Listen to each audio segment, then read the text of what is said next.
porque a gente já abre a edição de hoje com imagens de prisões de suspeitos de estelionato. Coloca as imagens em tela cheia para quem está em casa acompanhar, porque a equipe do Rafael Medeiros está nas ruas desde as primeiras horas desta terça-feira, acompanhando essa mega operação da Delegacia de Estelionatos aqui de Cuiabá. Rafa, os detalhes da operação com você. Bom dia mais uma vez, Trindade, para você. Uma boa terça-feira para todo mundo que está acompanhando o SBT Comunidade. Logo nas primeiras horas do dia, policiais civis saíram na caçada de golpistas, bandidos que integram uma quadrilha especializada no golpe da portabilidade de salários. Nós já falamos aqui do golpe do falso intermediário, golpe OLX, golpe do WhatsApp, agora o golpe da portabilidade de salários. Quem vai explicar isso pra gente é o doutor Marcelo, que já está aqui do meu lado, que conduz essas investigações. Doutor, explica pra gente o que seria esse golpe da portabilidade de salários. São bandidos inovando no mundo do crime, né? Bom dia para o senhor. Bom dia. A instituição financeira, que presta serviço de pagamento, transferência de valores e portabilidade de salário, ela nos comunicou dizendo que tinha identificado alguns indivíduos que falsificaram documentos públicos, documentos de identidade, colocando as fotos deles e produziram selfies para abrir contas digitais, várias contas. A partir daí, esses indivíduos pediam a portabilidade do salário de pessoas comuns e servidores públicos. Quando o dinheiro caía na conta aberta fraudulentamente, esse dinheiro era pulverizado rapidamente. Então, tinha aqueles que falsificavam os documentos, aqueles que abriam as contas, aqueles que recebiam os valores e pulverizavam, e aqueles destinatários dessa pulverização de valores. Hoje, a deflagração ela contou com 44 mandados de busca, 32 mandados de prisão temporária, um sequestro de até R$511 mil, que é o valor do prejuízo da instituição de pagamento, também 39 contas bancárias bloqueadas judicialmente e até o momento 23 desses 32 foram localizados e presos pela Delegacia de Estelionatos em concurso com várias unidades da Diretoria Metropolitana, atividades especiais e do interior da Polícia Civil. Doutor, nós temos imagens de vários alvos chegando aqui na delegacia no decorrer da manhã que nós acompanhamos. E nós percebemos que muitas mulheres foram trazidas. Essas mulheres, elas são alvos desses bandidos também? Elas são aliciadas para esse tipo de crime? Fala um pouquinho sobre a presença de mulheres em estelionatos.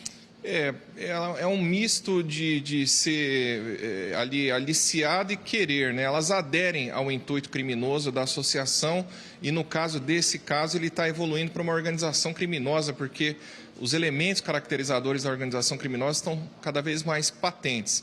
Elas, através em troca de receber pequenos valores, elas cedem temporariamente ou elas vendem a conta a pessoas que elas sabem que são envolvidas no meio criminoso, estelionatários, fraudadores, pessoas que lavam dinheiro, pulverizando valores, etc. e tal. Ao agir dessa forma, elas aderem ao intuito da organização criminosa, da associação criminosa, e respondem pelos crimes que a associação criminosa praticar. Sem essas contas, a organização criminosa teria dificuldades de agir como agiu.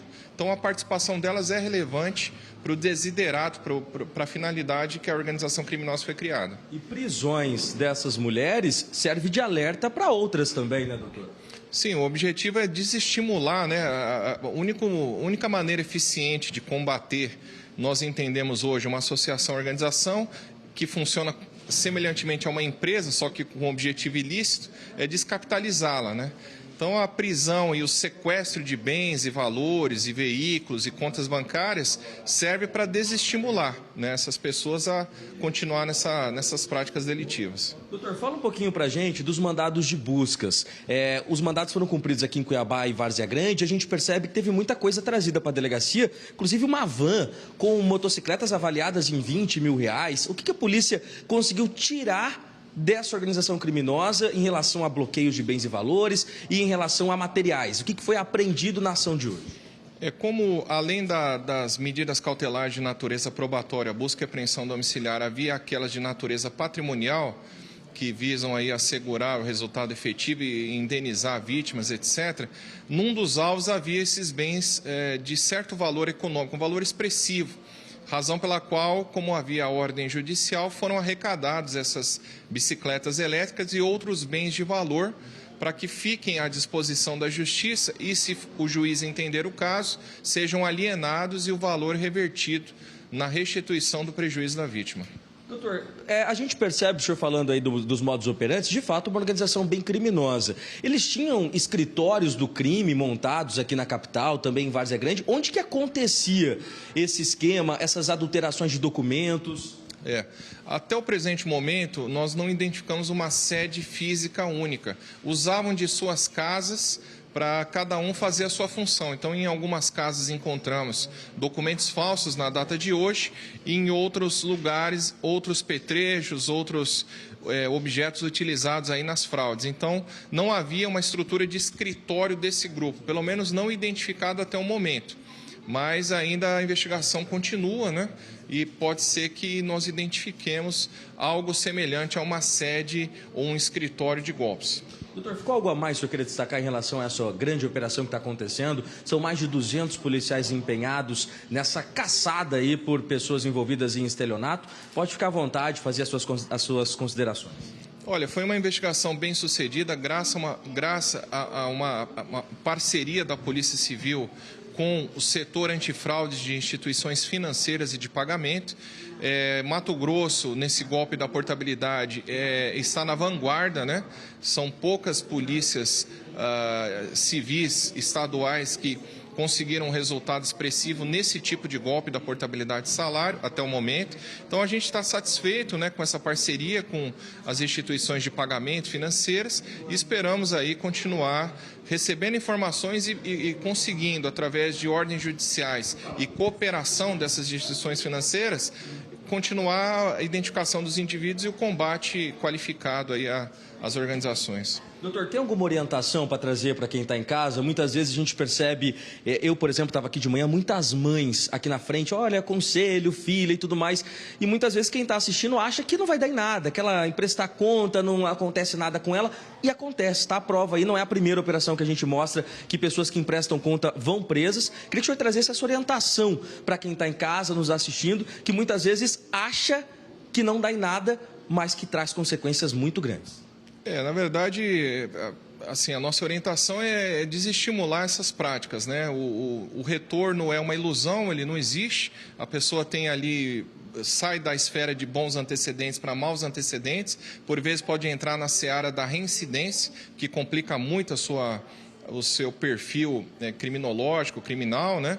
E não há um retorno. Na verdade, a pessoa fica num submundo ali, numa crença equivocada de que isso vai mudar a vida dela, né? Na verdade, investigação criminal, processo crime, às vezes segregação, né? Cadeia, né? Então, não há nada de bom nisso, né? É apenas uma conversa que é difundida e, infelizmente, os menos avisados acabam acreditando e pagam um preço caro ao final, né? Só para a gente encerrar, doutor, sei que o senhor está ouvindo os presos que foram trazidos para hoje, mas só para a gente encerrar, é que é muito importante pontuar a questão desse sequestro de bens. Teve vítima aí, questão de quase milhões de reais de prejuízo, e a importância desses bloqueios, de desmantelar essa capitalização, porque muitas vezes os bandidos com o lucro, eles compram mansões, carros de luxo, motocicletas caras, e a importância de bloquear esses bens, porque às vezes não fica preso, e aí vai desfrutar do crime. Então, falar um pouquinho dessa importância desses bloqueios de bens. É super importante, né? Como dissemos, as organizações criminosas ou associações, elas trabalham semelhantemente a uma empresa, só que o objetivo dela é ilícito. Então, a única maneira de desestimular ou cessar uma atividade é quebrando legitimamente, através de meios judiciais, né, essa atividade, ou seja, cessando ela. Como fazer isso? Tirando os recursos e meios econômicos, né?